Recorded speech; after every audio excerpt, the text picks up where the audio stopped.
तो दोस्तों, जब पाकिस्तान का प्रधानमंत्री इमरान खान थे तो हम उनको बहुत अच्छा मानते थे, क्योंकि उस टाइम पे जितना भारत ने गेन करा उतना गेन कभी भी भारत ने नहीं करा था। और आपने ये भी देखा होगा, उनके कार्यकाल में भारत ने बड़े बड़े एक्शन लिए थे और बड़ी बड़ी एयर स्ट्राइक और बहुत ही ज़्यादा बड़े एक्शन लिए थे जो पास्ट में कभी भी भारत ने नहीं लिए थे। और पूरे के पूरे वर्ल्ड के अंदर उनको पूरा कंप्लीट आइसोलेट कर दिया था। और उनके कार्यकाल में पाकिस्तान की जो इकोनॉमी है उसका ऐसा सत्यानाश हुआ जैसा कभी भी पास्ट में किसी भी प्रधानमंत्री ने नहीं करा था। इसीलिए उनको भारत का बिगेस्ट एसेट भी कहा जाता था पाकिस्तान के अंदर।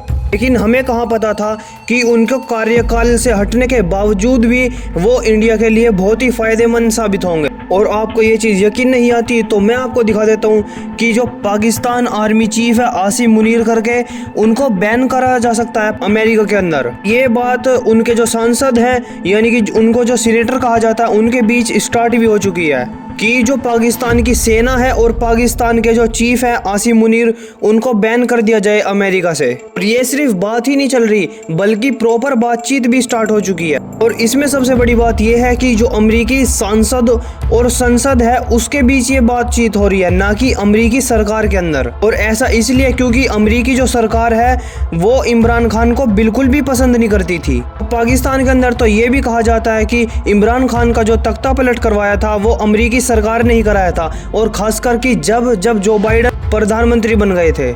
ऐसा इसलिए कहा जाता है क्योंकि पाकिस्तान के जो प्रधानमंत्री इमरान खान वो चाइना के ऊपर डिपेंड हो रहे थे, और जितनी भी अपनी एक डिपेंडेंसी थी वो अमेरिका और यूरोपियन देश को छोड़ के चाइना के ऊपर बहुत ज़्यादा फोकस कर रहे थे। और ये चीज़ अमेरिका को कतई मंजूर नहीं थी, क्योंकि वो पाकिस्तान को हमेशा से ही अपनी मुट्ठी में रखना चाहते थे। और इसीलिए कहा जाता है कि जो अमेरिकन गवर्नमेंट है उन्होंने ही तख्ता पलट करवाया था पाकिस्तान के अंदर। इसीलिए ना तो अमेरिकी सरकार मांग उठाएगी, इसीलिए वहाँ के जो सीनेटर हैं और जो सांसद हैं वो ये मांग उठा रहे हैं कि इमरान खान को क्यों जेल भेजा गया। ये तो एक तरह से डेमोक्रेसी को बिल्कुल ख़त्म कर देने वाली बात है। और वहाँ पे सवाल ऐसे उठाए जा रहे हैं कि जो पाकिस्तान के चीफ हैं वो बिल्कुल ही माइनॉरिटी के साथ बहुत ही गलत व्यवहार कर रहे हैं, तो लोकतंत्र है उसको बिल्कुल ख़त्म कर रहे हैं। वहाँ पे ऐसा शासन लेके आया जा रहा है जिससे कि जो माइनॉरिटीज़ हैं उनका सरवाइव करना बहुत ही मुश्किल हो रहा है, जैसे कि हिंदू, क्रिश्चियन, अलग रिलीजन के लोग। और इस चीज़ को रोकने का बस एक ही विकल्प है कि पाकिस्तान की जो आर्मी है उसको कमज़ोर किया जाए। और इसीलिए उनकी जो सेना प्रमुख है उनके ऊपर कड़े प्रतिबंध लगाए जाएं। तो सबसे बड़ी बात यह है कि वहाँ पे ये भी कहा जा रहा है कि जो पाकिस्तान के चीफ है वो एक तरह से तानाशाह बन चुके हैं, और इसी बिहाफ के ऊपर अमेरिकी संसद पाकिस्तान के ऊपर एक्शन लेने का अधिकार रखती है। आप एक बात सोच रहे होंगे कि अमेरिकी संसद ही तो ये चीज़ बोल रही है और जो वहाँ के सेनेटर हैं वही तो ये बात कर रहे हैं, वहाँ की जो गवर्नमेंट है, जो बाइडेन की जो सरकार है वो थोड़ी बोल रही है। पर लेकिन मैं आपको बता दूं, जो उनकी संसद है वो भी ये दम रखती है कि किसी भी देश के ऊपर वो सैंक्शन लगा सकते हैं। यहाँ तक तो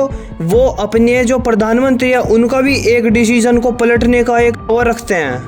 इसीलिए वहाँ की जो सीनेट है यानी कि जो वहाँ की संसद है वो एक प्रॉपर ताकत रखती है। और इसीलिए पाकिस्तान की जो छवि है वो अमेरिकी पॉलिटिशियन के बीच में बहुत ही खराब हो चुकी है। और अगर मेजॉरिटी सांसद इसके ऊपर वोट करते हैं और इसके साथ खड़े होते हैं एक्शन के, तो एक बड़ा एक्शन लिया जा सकता है। अगर उनको लगा कि पाकिस्तान एक बड़े संकट में फंस रहा है उनकी जो एक आर्मी है उसके कारण, तो ये एक बड़ा भी एक्शन ले सकते हैं। अगर ये एक्शन लेंगे तो मैं वीडियो लेकर जाऊँगा। अगर आपने सब्सक्राइब नहीं करा तो आप सब्सक्राइब कर सकते हो नेक्स्ट वीडियो के लिए।